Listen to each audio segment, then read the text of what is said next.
fame. The developers of Bastion and Transistor Supergiant. There you go. Yeah, I kind of like... I could have written that a little bit better. They've announced a new game today. It's called Pyre. Pyre is a party-based RPG coming to PlayStation 4 and PC in 2017. Quote, in Pyre, you lead a band of exiles through an ancient competition spread across a vast mystical purgatory. Pyre once again showcases our team's commitment to rich atmospheric presentation and storytelling, along with a distinctive gameplay blend that combines expressive decision-making on the world map with fast, action-packed confrontations against rival groups of exiles whose own freedom is at stake. We want to create a large cast of characters you can grow close to as you travel across a strange and wondrous land. End quote. Multiplayer? I don't know. It's like a party-based RPG. So, like, you have multiple characters. Have you seen the trailer for this? I'm actually looking at it right now. They were, like, getting about in this, like, wagon or a hearse thing, and it was kind of cool. It looks, like, smooth as shit. Like, the art style is gorgeous. Like, this is, you know... Turn-based? I don't know. It doesn't look turn-based. It looks like Transistor. Like, it's definitely... like Transistor met Guacamelee. Yeah. I'm very... You know, like, Transistor was one of my favorite games of last year, and maybe all time. Just for, like, you know, what it was. I can guarantee there's going to be some cool voiceover work. If there isn't a narrator. Oh! Console exclusive. Yeah, I could see that. Wasn't Transistor as well? I'm confirming console exclusivity. But wasn't Transistor 2? Pyre will be available 2016. Like Transistor, it will launch simultaneously on Steam and PlayStation 4. But wasn't Bastion an Xbox, exclusive? Like timed exclusive, but it's the same with Transistor. I think they've got Transistor now. Ah, interesting. So that's cool. I'm really excited for that. Yeah, I'm pumped as for that. Can I make that my PS4 cast? Because it looks fucking sick. Well, no. Actually, yeah, whatever. No, I'm not going to. I got another one, but I'll save that for next time. Hopefully you forget about it. Govinda, after signing Insomniac Games in January to publish Song of the Deep, GameStop announced today that they've launched Game Trust, a new publishing label that's already signed Ready at Dawn of the Order 1886 fame, Frozen Byte, who did Trine, and Tequila Works, who did Deadlight. GameStop said, quote, Game Trust will revolutionize the game development and distribution process by offering a new way for independent developers to create and introduce their own IP to a broad gaming audience and for gamers to discover and enjoy exclusive new video game experiences. End quote. They add that Game Trust won't be a part of the creative process, and GameStop will instead invest in exclusive real estate within its online and physical stores to offer gamers access to new games available across multiple platforms, including digital, physical, console, PC, and VR. I've got a bit more here, but we don't really need to get...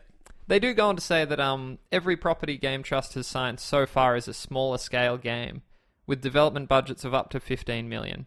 Publishers today really focus on the larger franchises and AAA, where budgets are usually more than $30 million. We are working in this sweet spot that has largely been ignored, but we are treating these IPs as if they are AAAs. So this is GameStop, EB Games. So, like, just to be clear, GameStop still owns EB Games in Australia? Yes. I used to work for EB Games. You get a whole little dossier. They have 40,000 stores worldwide. Okay. They're also, like, in the UK. They're everywhere. I just wasn't sure if it was still GameStop that had it here. They actually used to be EB in America, and then they changed. Became that. But they're still EB Games in Australia. Yeah, but it's still owned by a larger company, GameStop. So this, to me, seems like the final flailing of the physical store, trying to remain... Like, I mean, everyone needs a place to buy games.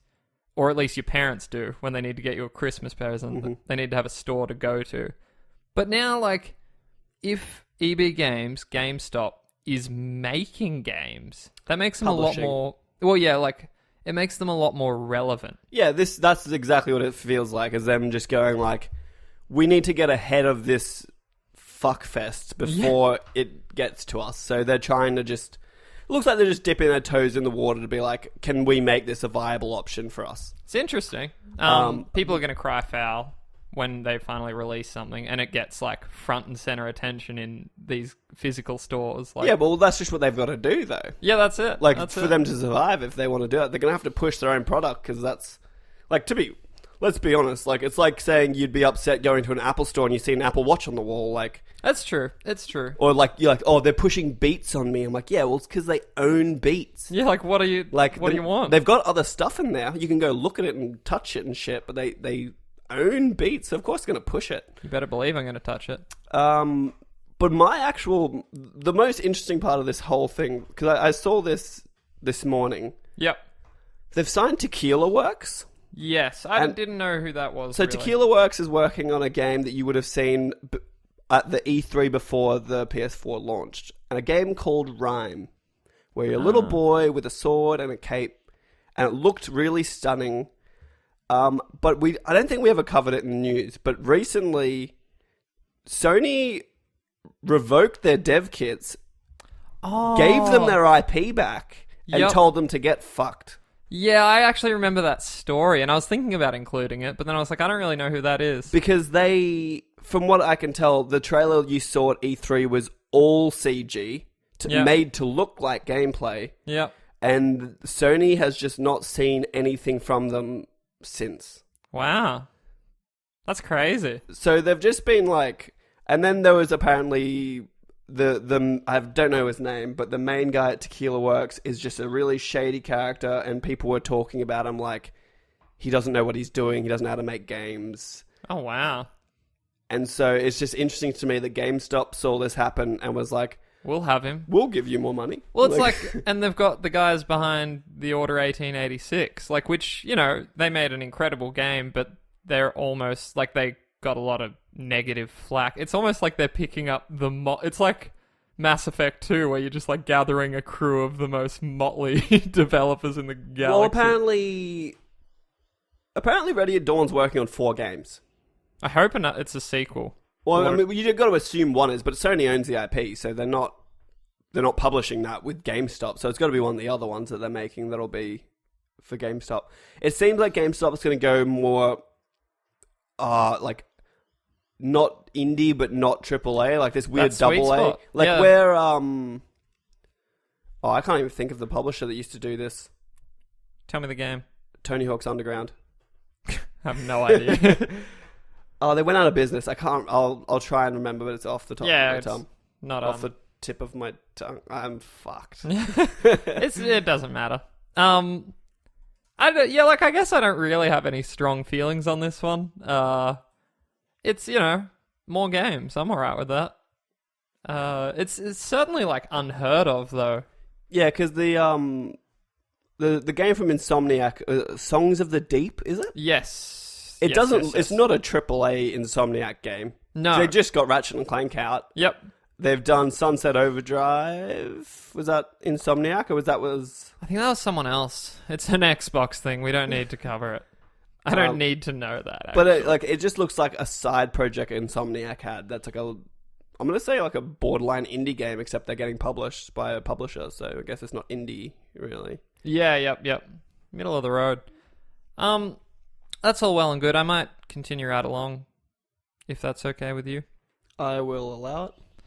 According to images sent to Eurogamer by a GameStop employee, a Batman Arkham HD collection will be released on June 10th for PlayStation 4 and Xbox One.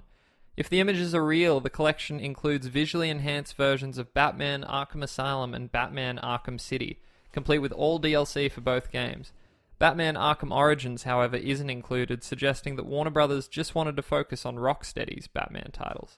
As an addendum to this, I got that story last night. Peggy has rated Batman Return to Arkham Asylum for PlayStation 4. So we're getting a Batman HD collection. Is Return to Arkham what they're calling the HD collection? That's all it said. Okay. Yeah. I don't care. Like, you know, I've never played Arkham Asylum. What? Yeah. So, like, I'm into this. I loved Arkham Knight. Oh, dude. I came into it at the time Arkham You'll love City. Arkham Asylum. It's very similar to... it's kind of like Metroidvania-ish. Yeah, that's what I heard. It's way more enclosed, but you just, like... You'll find a new gadget and be like, oh, I can now do this. And, like, you'll love that. That's so sick. Like, I'll probably pick that up. I would say, like, best Arkham game there is. Yeah. I think... I saw that and I was like, yeah, I'll get on board with that. It's kind of a no-brainer. I'm I'm over the formula. Yeah, fair enough. You know what I mean? Like 3 of them now. I played 4. I played Origins. It's funny they're not including that. I get it, and I also just don't like. I don't give a shit personally because I didn't think the game was that good. The story It's a bit weird. No, like the story was serviceable, but just that bridge. Yeah, having to come back. There was that bridge, and you had to just cross it constantly, and eventually I just went, no, can't do it anymore. I just can't do it. There was some cool stuff in there. There was that fight with. I knew you were going to bring it up. Deathstroke. Deathstroke. God damn it! It was it's one of like the best QTE fights that I've ever played. It's very like visceral, really tense, and like full shit's on going down. I just don't understand why you don't include it though. Yeah, I don't, it's a bit like just throw it in there. Snobby. Yeah, a little bit. Like it's not one of our games. Yeah. I guess is it truly a part of the storyline? Like, it's how because every game has had Batman interaction with Joker. Yep. Every single one, and this is like the first time they meet. Oh. So I kind of like I understand how you can take it out and it's still okay, but I can also like don't see the point. Maybe they're just like buy it separately. I'd almost just make it it's not. They're not doing a remaster of it. Yeah, that's true. So you can't have it separately. I was like, why not just make it a digital download? Like you also get this to download if you want. Yeah, that'd be cool. But like they're not going to do it because I guess maybe to them. The cost of doing another game on Wouldn't top be worth it. doesn't. I'm sure there's a it. market reason. Like maybe it sold so poorly. I was to almost the others. thinking that Rocksteady was like, you can't. Like maybe there was something in their contract that they didn't like want. It has to be the Rocksteady games. Yeah, or some shit. Because Bioshock's releasing Bioshock 2, which was not made by Ken Levine. Yeah, still published by 2K. Still published by 2K, but made by a different studio. But it's also kind of like the Uncharted collection, not including Golden Abyss. Yeah, that's fair. Like, why? Like, I'm going to play Golden Abyss. I keep you definitely saying should. It's actually sick. I'm sort of like, I have nothing on Vita at the moment either. Like dude. You have a gem just sitting in a pile that you're not... A little gem in a pile of shit. Yeah. You've swallowed a gem, you've shit it out, and now you're just going to get it. And now I'm going to dig deep into my own I hope you at least put it, like... Got it when it was free. Yeah. I've downloaded it like twice and like played the you should play it. stage. It's obviously like, the story's not as amazing but it's just a Uncharted on Vita and it's pretty good. Shoot some shit. Govinda, praise the sun. Marking the 4th Souls title overall, Dark Souls 3 debuted in the first place in the UK, outselling Dark Souls 2's launch by 61% to become the new franchise leader in Week 1 sales. For a breakdown, Dark Souls 3 sold 71% of copies on PlayStation 4, 26% on Xbox One, and just 3% on the PC. It's because PC's shit. It is Bandai Namco's best-selling game launch of all time, and it received a new patch today. I think it's because PC... No one wants to spend like an extra 5 hours just setting up your PC so it runs properly. Well, apparently it was a pretty terrible launch on PC. PC's a shit. I was just being click. Am I clicking enough? I clicking enough? Does that surprise you though? 3%. I thought way more people would play it. It doesn't surprise me because this was Demon Souls was an exclusive on console. It just seems like its lineage is in consoles, and that's where it'll... It sold nearly 3 times better on PS4 than Xbox One. That's because it's a pretty comparable... Like, PS4 is about 3 times better than an Xbox One, so... That makes sense. Yeah, well, I was sort of like... just I'm being a bit of a PS4 supremacist at the moment. You are sort of a PS Nazi. I like to think I'm like the Hitler of consoles. No, that's Shuhei. No, but like I'm saying the Hitler of consoles because in my mind I want the genocide of Nintendo consoles, God, so that I can reap the benefits. That's really dark, actually. No, I really do that. I hope the NX fails. I want fucking Mario on my PS4. No, I'm serious. I know. You're laughing. I know. We've been through this many a time. I want to reiterate. I know. If I can get platinums on a fucking Super Mario Bros. 7, I will fucking That'd be pretty love that. Citing a source close to the development of the game, a new report from Tech Radar says that the recently leaked map for a new Red Dead game is real. What? And it's, quote, a very recent art direction map for the title.